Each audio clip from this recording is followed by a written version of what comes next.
Earlier in this course, we introduced you to the world of project management. We discussed how project management spans industries and companies of all kinds, from large corporations to small businesses. Now let's define what a project manager is and describe how they add value to their teams and organizations. Let's start with the definition. Project managers shepherd projects from start to finish and serve as guides for their team, using their impeccable organizational and interpersonal skills every step of the way. As you learned earlier, project managers usually follow a process that involves planning and organizing, managing tasks, budgeting, and controlling costs so that the project can be completed within the approved time frame. We'll dig deeper into these topics throughout this program. What you need to know right now is that project managers play a crucial role in their organizations. Project managers add value to their teams and organizations in key ways that include prioritization, delegation, and effective communication. So let's break these down. First, we'll discuss prioritization. Project managers add value to their teams and organizations through effective prioritization of tasks required to complete a project. They're experts at helping team members identify and break down large tasks into smaller steps. There will be times when a project manager may not know which tasks to prioritize.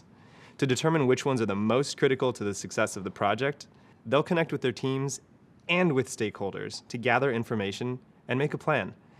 Stakeholders are people who are interested in and affected by the project's completion and success, like the leader of an organization. You've probably used prioritization to complete work in the past. In any kind of project, personal or professional, there are tasks with different levels of priority. For example, let's imagine that you've decided to rent a house and plan to repaint the rooms.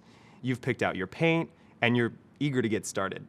While it may be tempting to start painting right away, you'll need to prioritize tasks like laying out drop cloths to protect the floors and furniture, applying blue tape to the room's edges, and much more. Those preliminary steps are critical and need to come before painting.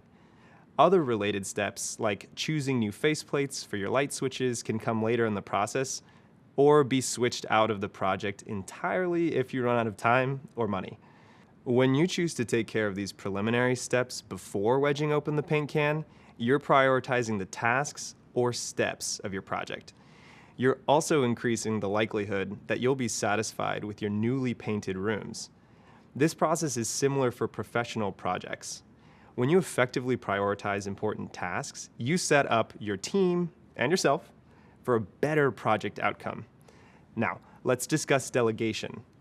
Project managers use delegation to add value to their teams and organizations by matching tasks to individuals who can best complete the work. Let's return to our house painting example for a second here.